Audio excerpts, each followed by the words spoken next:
Welcome back. Today I have a question for you and then my answer to that question. And the question is, do you keep track of your games? Do you log them?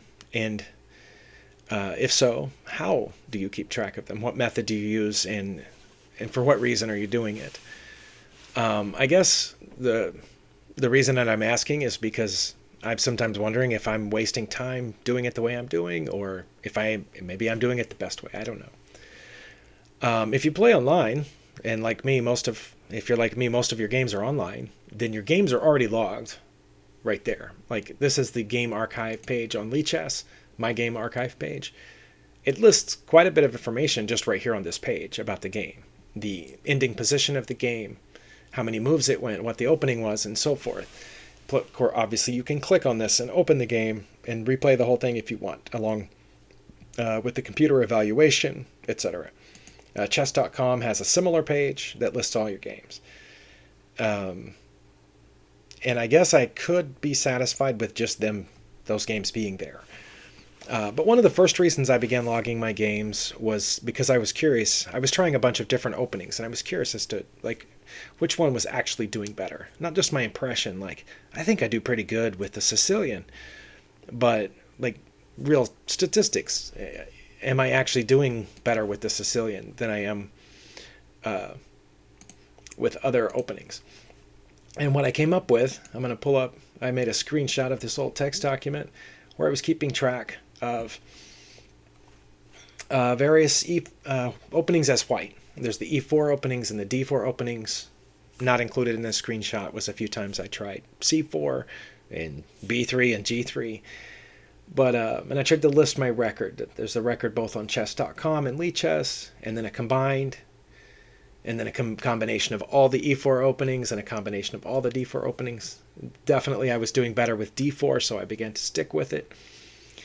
But then I came into a lot of limitations with this format. Well, for one, it's a text file, so it's not as easy to create columns. So I decided, hey, you know what? I'll use a spreadsheet. So I came up with this new format. And here, let me see if I can show you.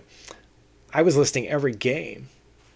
And sometimes I actually still use this document to track the openings that I use the most. I list the first few moves of each game, what opening it was, rankings of the opponent, the reason that I won or lost, like opponent blunders or opponent hung queen on move 6, and even the web address of the game.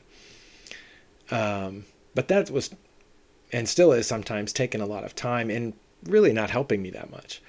And I decided that what I needed was to actually just make a flow chart or an outline. And so I actually did that. I don't know how to make a flow chart, but I made this outline. And this is actually in the real document. It's a white background with dark text. I just reversed it for this video.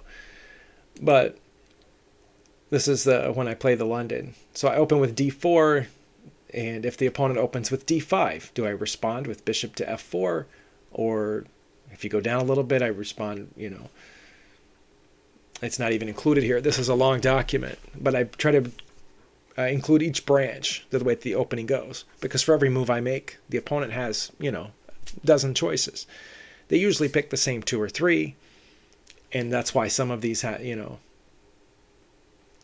of this will have more and more branches on different parts of the outline.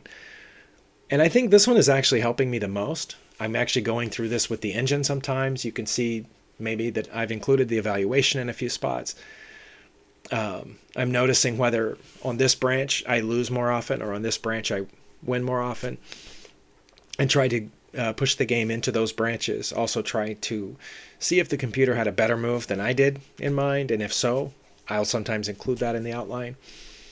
And again, the idea is for me to study the openings, to prepare them, to get better. But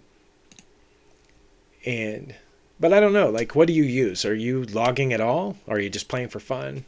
If you're actually trying to improve and learn chess, are you using PGN files or just relying on the website's archives? If you have any insight or answers, please leave a comment. And thanks for watching.